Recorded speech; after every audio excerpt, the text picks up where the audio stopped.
Alright, hello everyone, and thank you for tuning in once again to the Black Box Podcast. BBOR, Black Box Online Radio, coming to you from West Virginia. What do we have to look forward to in the upcoming series of presidential debates? Representative Tim Ryan is not going to be participating in those. So far as we know, he has suspended his campaign and decided to work on measures in his own district and also trying to drum up some support in the House of Representatives to put pressure on the Senate, specifically on Senate Majority Leader Mitch McConnell. But the thing is, what was Tim Ryan's presidential candidacy all about? And it's like, I just have to say overall, there were three people in the entire country that were looking forward to Tim Ryan running for president. Number one was, of course, Tim Ryan himself. The second person was his wife. And the third person was me. Only three people in the entire country. Why on earth would someone ever want to hear anything from this guy, Tim Ryan, the representative from Ohio's 13th, formerly the 17th district? Well, over the years, he had been someone who was talking so much about causes like social and emotional learning. He also wrote an entire book trying to revamp the food education curriculum in the United States of America, amongst other things. The Real Food Revolution. It talks about other detailed things like breaking up monopolies that sell seeds and stuff like that. Very detailed things to do it. But the thing is, though, you ever heard of the organization Greenpeace? Green is for the earth, and peace is for humanity. It's about love of both the earth and humanity together. Greenpeace. Well, he wrote The Real Food Revolution and A Mindful Nation about, mental awareness education in schools, as well as social and emotional learning, and he's even a frequent practitioner of yoga. Okay, so that's all the stuff about, humanity, the peaceful side, and the Real Food Revolution talking about not only the way that farmers are treated, I mean, just giving incentives to small organic farming, okay, that's a good thing, but that's also just about, stuff related to the earth and the food that we eat and getting rid of chemicals in the food and pesticides and all that. You have green and peace coming together. And he was the only person running for president that I saw any of that stuff in this exact specific message. But Tim Ryan, though, horrendously disappointed me because I was expecting so much more from his presidential campaign. He was the guy who said that he wanted to win the yoga vote. Once again, he does yoga, okay? He calls it the yoga vote. I thought at first that's a bad decision because what he's talking about isn't just the yoga vote. The yoga vote, that just makes it sound like only people who do yoga. Who on earth would run for president and only catering to people who do yoga? No, it's more about what I call the kind of eco-conscious spiritual side of the Democratic Party that is horrendously neglected.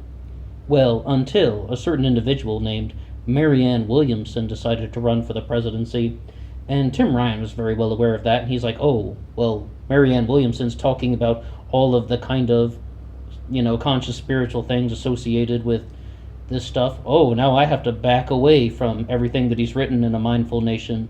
95% of it. Like, he said a few lines about social and emotional learning are good things, and he said a few lines about doing yoga is helpful on the campaign trail, but he's like, I have to reinvent my campaign to do something new. And the thing is with that, he was the type of person who thought, oh, I'm from Ohio, I'm going to make my campaign about revitalizing the Rust Belt. That was the next plan of Tim Ryan. Okay, but the thing is, you got other people in the Midwest, you got other people talking about bringing back jobs, you got other people talking about these things, perhaps Mayor Pete Buttigieg, Indiana, talking about that stuff as well. He's not focused on any particular area. So we had this kind of fragmented campaign and this fragmented strategy. And the issue is, he had such a great opportunity to talk about all that Greenpeace stuff that we mentioned at the beginning about being the only candidate who's talking about loving the earth and loving human life and putting that stuff together as a planned vision to bring us forward to the concept of peace in the political system. But there are other people in the room, and the voice like Tim Ryan's was shouted over very, very easily.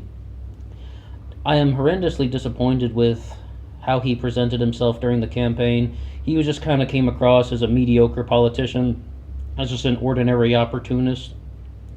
He is somebody who visited Iowa in 2017, exploring the possibility of running for president. And I thought he was going to declare prior to the 2018 midterms, to be honest. Once the midterms happened, he thought there was a chance that he could have been Speaker of the House and challenged Nancy Pelosi. You can dig up the newspaper articles on this. They just have countless things written about this. Tim Ryan wants to run for president or Speaker of the House or both.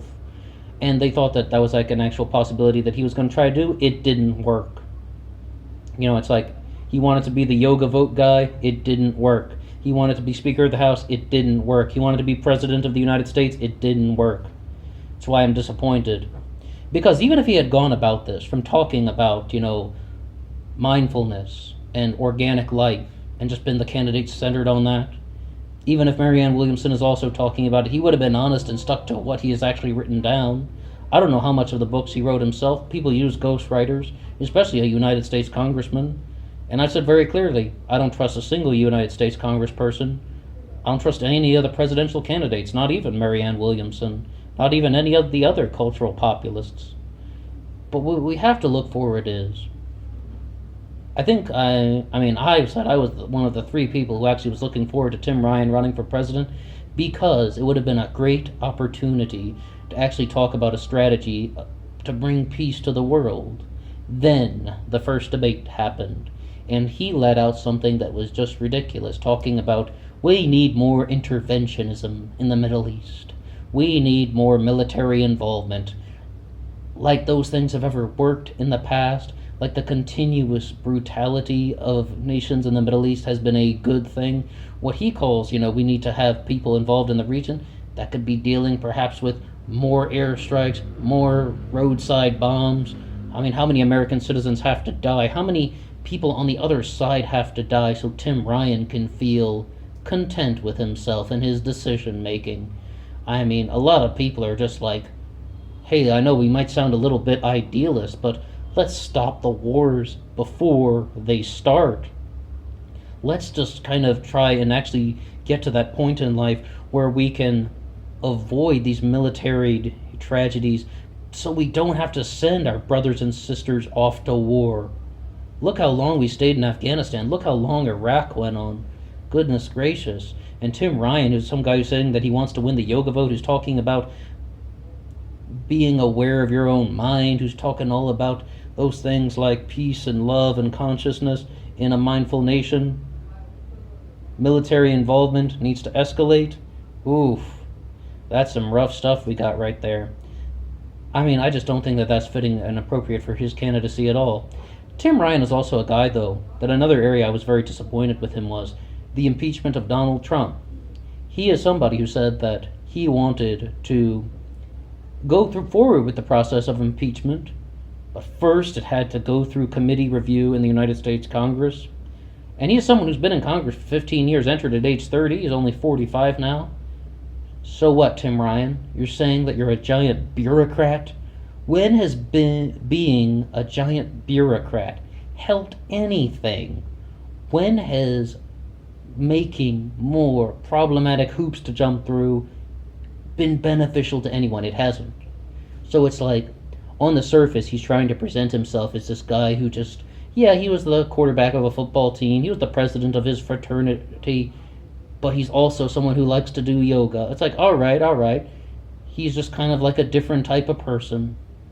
But at the same time, he's also being war hawkish and also increasing the bureaucracy, increasing the political problems that we have in Washington, D.C. from our congresspeople that just flat out need to go away.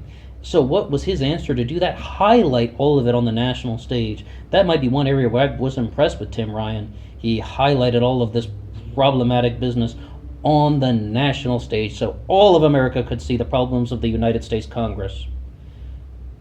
I know that it's very idealistic to talk about things like love of the earth and love of humanity in a primary, but Marianne Williamson can do it. And do you know who else who was talking about believing in love back in 2007? Mike Gravel. When he was running in the primary against Obama, he openly said that his religion is love. And it might sound like it's just kind of a far out, warm and comforting, silly idea. when you say it in a political debate.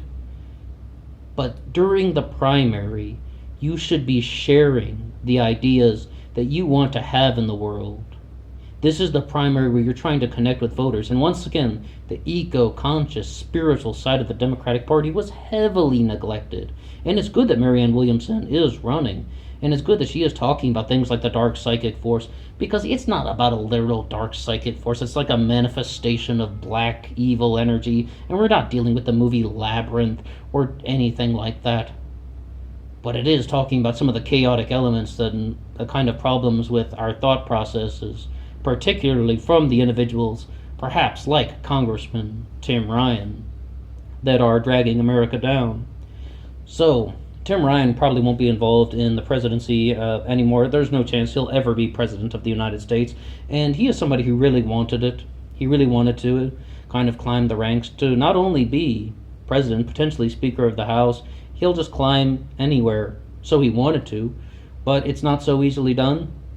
And people are also going to be pushing him down.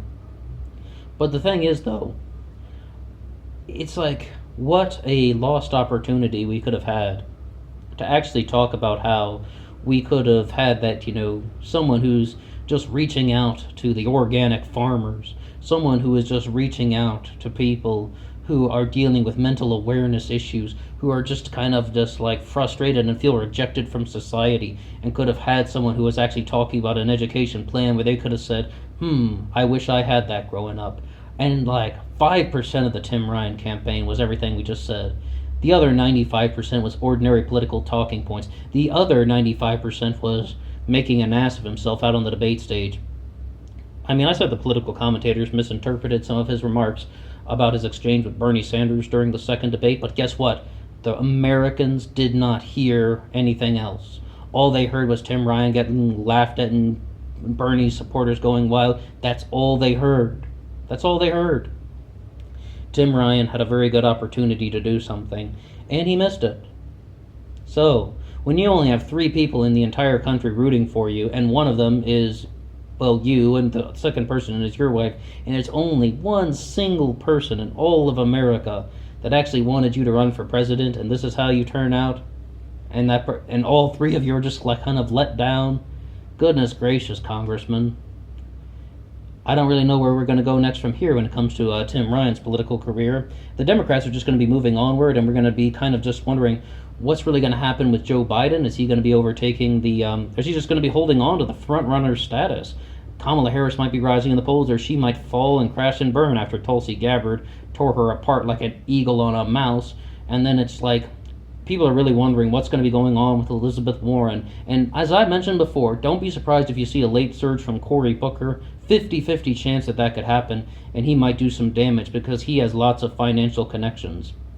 What do you think about anything we've said so far? What do you think about Tim Ryan? And what do you think about the Democratic primary in general? Until next time.